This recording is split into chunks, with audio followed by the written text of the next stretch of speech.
Salut à tous, c'est Max au carré et aujourd'hui on se retrouve pour essayer de calculer cette intégrale impossible de moins pi sur 2 à pi sur 2 de l'inverse de 4 plus sinus t. Alors, la première chose qu'on va utiliser, c'est un changement de variable.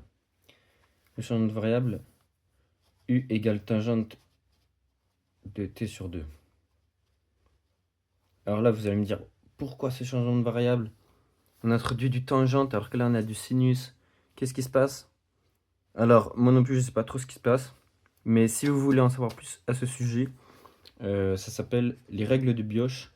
C'est quand on veut calculer des intégrales trigonométriques. Il y a des changements de variables qui peuvent être utiles, dépendant de la nature de l'intégrale. Et ici, il se trouve que le bon changement de variable, d'après les règles de Bioch, c'est tangente de t sur 2 qu'il va falloir substituer. Mais là, il y a quand même un problème. Dans l'intégrale, on n'a pas de tangente t sur 2. Donc il va falloir exprimer sinus de t en fonction de tangente t sur 2. Donc déjà, t sur 2, ça peut être utile de passer par les formules sinus de 2 fois t en fonction de sinus t. Donc pour rappel, on a sinus de 2t, c'est égal à 2 fois cos t fois sin t.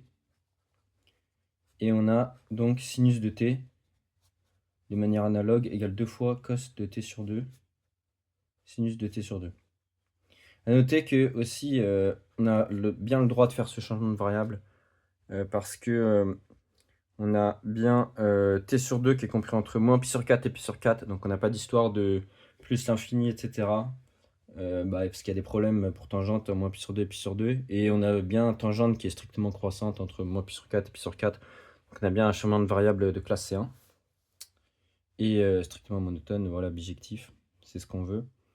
Reprenons avec ici cos t sur 2, sin t sur 2, donc là on est presque arrivé, et on se dit, bah tiens, pour faire apparaître le tangente, on a juste à dire que oui, tout simplement, si tangente c'est sin sur cos, alors sin c'est tan fois cos. Et à ce moment-là, on arrive avec cos au carré t sur 2 fois tangente t sur 2. Mais il nous reste encore du cos. Sauf que là, on est sauvé. On a une petite formule de trigo, qui est une petite formule qui est assez bien connue. C'est que 1 sur cos carré est égal à... donc là, ça, on va sauvegarder ça pour plus tard. Enfin, pour tout de suite même. 1 sur cos carré égale 1 plus tangente carré. Et donc, de ça, on peut en tirer cos carré. Donc voilà. De ça, on en tire que cos carré, c'est donc l'inverse de 1 sur 1 plus tangente carré.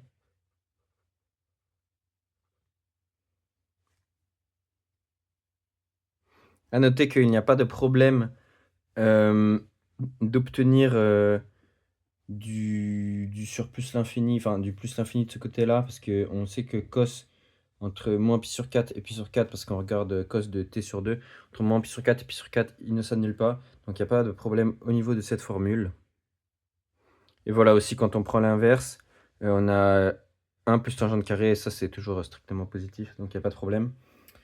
Du coup, on obtient ça, ce qui nous fait finalement que sinus de t en remplaçant égale 2 fois tangente t sur 2 fois cosinus carré en bas, donc 1 plus tangente carré de t sur 2. Hop, donc ça, on va pouvoir le mettre dans notre changement de variable. Ça, c'est bien. Et donc, on doit continuer le changement de variable proprement. C'est-à-dire que si on a posé u égale tangente t sur 2, on doit savoir que du, ça va être la dérivée de tangente. La dérivée de tangente, c'est 1 plus tangente carré. Tangente carré t sur 2. Et donc, fois la composée, donc la dérivée de la fonction qui a t associé t sur 2, la fonction 1 demi de l'identité. Son taux d'accroissement, c'est 1 demi. On multiplie par ça. Et donc, on a tangente, pareil, comme je l'ai dit, de pi sur 2 sur 2 qui est égal à tangente de pi sur 4, donc qui fait 1. Et de la même manière, on a tangente de moins pi sur 2 qui est égal à moins 1. Donc au final, on va avoir une intégrale de moins 1 à 1 à calculer.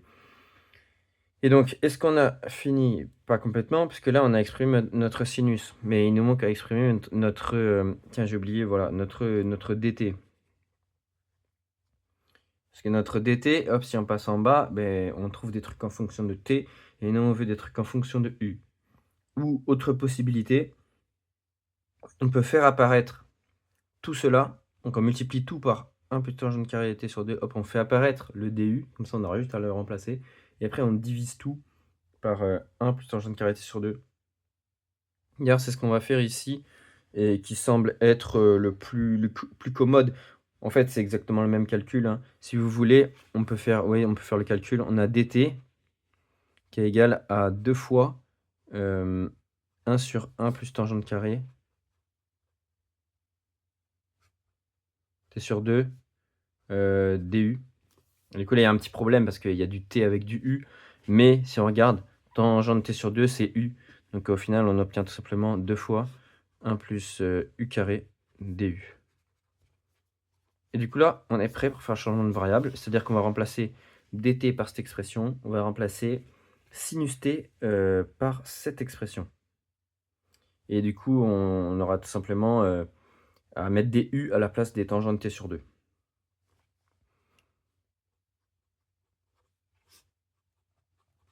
Hop, donc ça nous donne,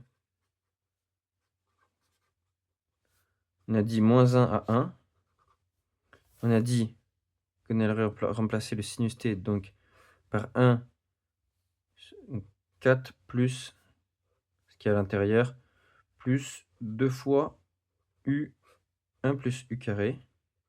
Voilà. Et on a dit que le dt, c'était 2 fois 1 plus u carré du. Ok. Et donc là, on va faire 2 étapes en une. On voit qu'en bas, on peut factoriser par 2. On aurait 2 fois 2 plus cette chose-là, u sur 1 plus u carré. Et qu'en haut, on a aussi un 2. Donc on va pouvoir simplifier ces 2. Et en plus de ça, multiplier par 1 plus u carré le dénominateur qui se trouve ici. Comme ça, on va pouvoir simplifier le u ici. Donc on aura tout simplement 2 fois 1 plus u carré. Et ici, plus u du. Et nous nous retrouvons, après développement, à une intégrale d'une fraction rationnelle 2u carré plus u plus 2. On va continuer. Et on sait que pour calculer ce genre d'intégrale, on a plusieurs cas selon le discriminant du polynôme au dénominateur. Si le discriminant est strictement positif, alors il faut faire une décomposition en éléments simples. S'il est nul, alors on a une racine double, donc on va pouvoir factoriser par la racine double et obtenir une intégrale de la forme 1 sur x moins a au carré, qui s'intègre facilement en 1 sur x moins a. Et s'il est négatif, il faut passer par la fonction arctangente. Donc là, si on calcule rapidement le discriminant, on a b au carré qui vaut moins 1, qui vaut 1 au carré, plutôt, moins 4 fois a qui vaut 2, et c qui vaut 2. Et donc, on a du 4 fois 4, on a du 16. Donc le discriminant vaut moins 15, qui est négatif. Donc ça va être la méthode avec arctangente, une méthode pas commode, qu'on a assez peu l'habitude d'utiliser. Il va falloir mettre le dénominateur sous forme canonique. Alors, comment mettre sous forme canonique? On a notre premier terme, et le but, ça va être d'utiliser une identité remarquable. Donc, comment faire une identité remarquable? Eh bien, il faut prendre notre terme en u, faire apparaître un 2, 2 pour l'identité remarquable, et directement simplifier ce 2 avec le 1 demi. ou pas. On va voir comment ça se déroule.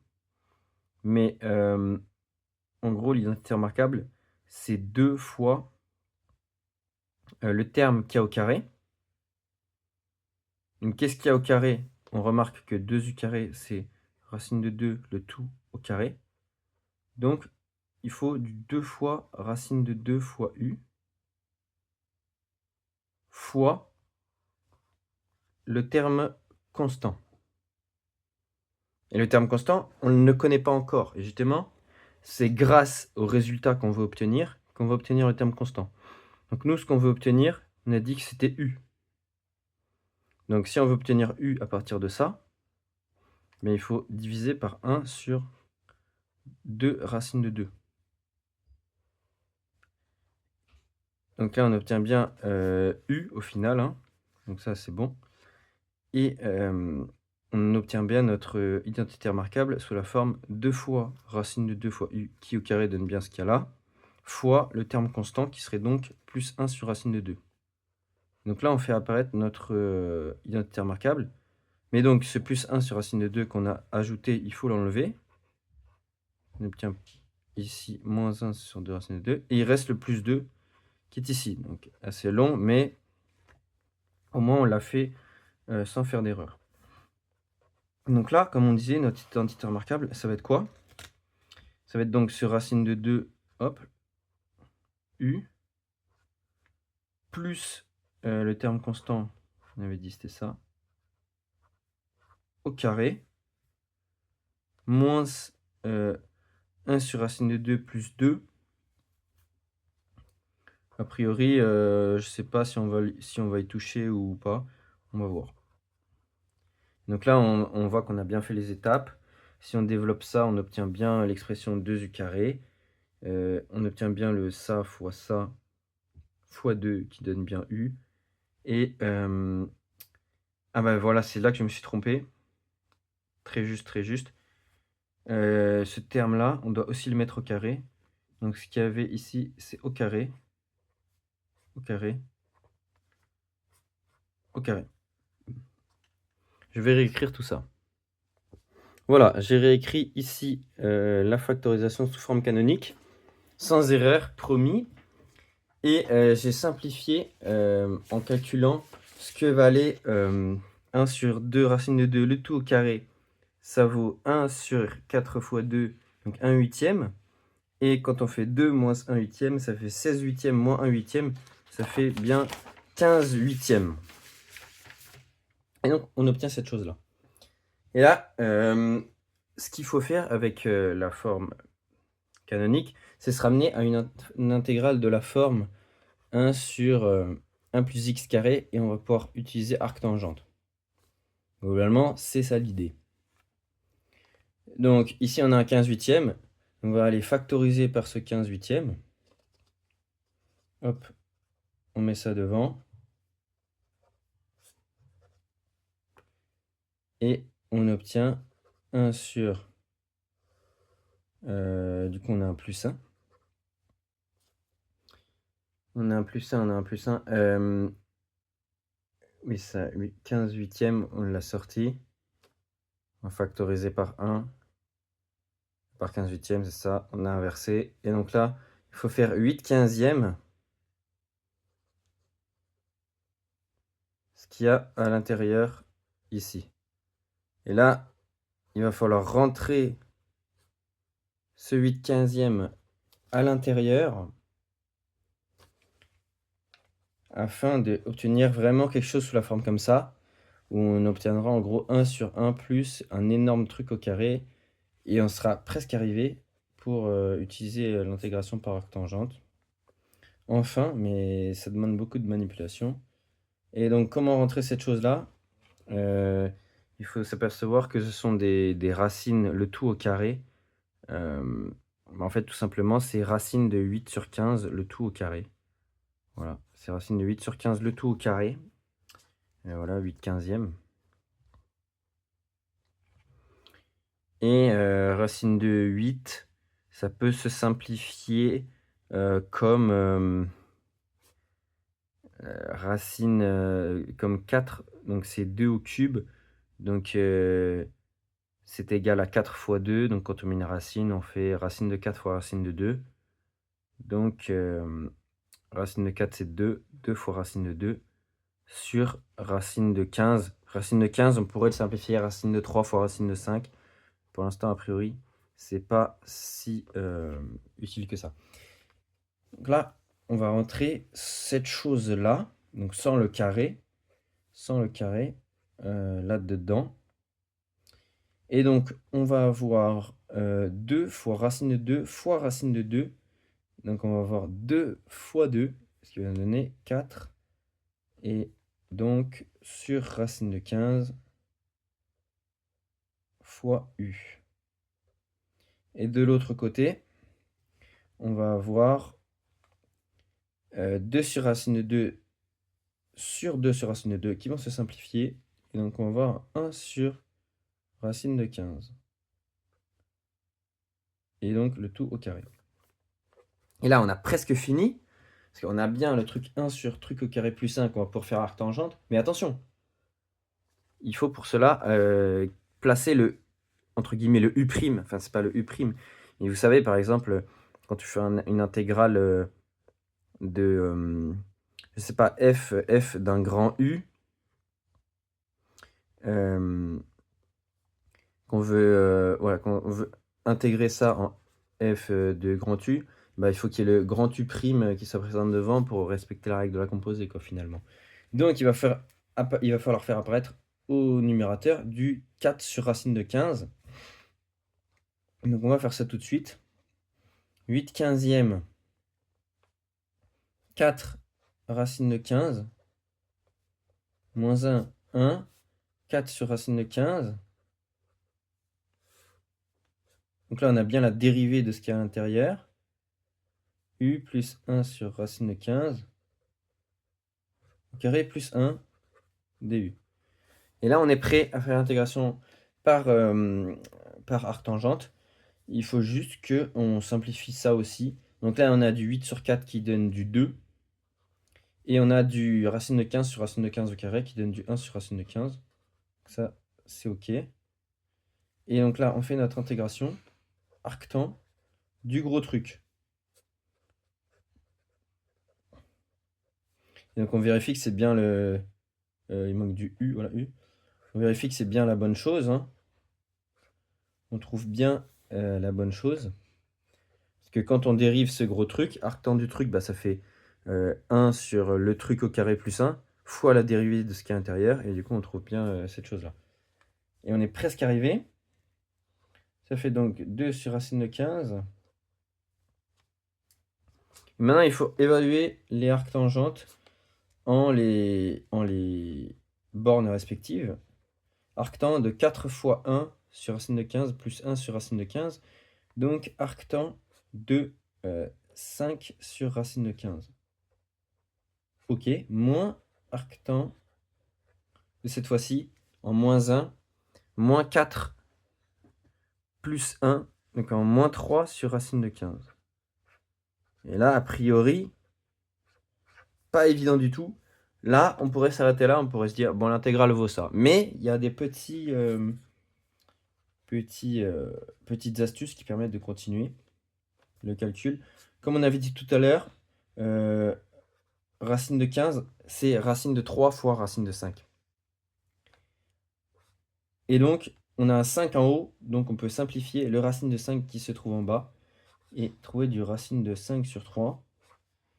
Et ici, arctan, on va passer le moins du arctan devant, comme c'est une fonction impaire, on va faire un plus. Et on va avoir la même sorte d'astuce, puisque racine de 15, c'est racine de 3 fois racine de 5. Donc on peut simplifier racine de 3 fois racine de 3 et trouver racine de 3 sur 5. Et là, on voit apparaître quelque chose d'assez familier, qui est quelque chose du type arctan de x plus arctan de 1 sur x. Et ça, on sait que lorsque x est positif, ça vaut pi sur 2. Ça, c'est une égalité assez classique avec arctangente. Et donc, on se retrouve avec 2. Et donc, comme on voit que si on prend x égale racine de 5 sur 3, L'inverse, c'est bien racine de 3 sur 5. On se retrouve avec 2 racines de 15 pi sur 2, ce qui fait pi sur racine de 15. Assez fabuleux. Et donc on se retrouve avec cette chose-là, ce qui est bien simplifié par rapport à cette expression-là, hein, quand même. Avec ça qui vaut pi sur racine de 15, comme on avait dit. Pi sur racine de 15 après beaucoup d'efforts. Voilà, c'était tout pour aujourd'hui.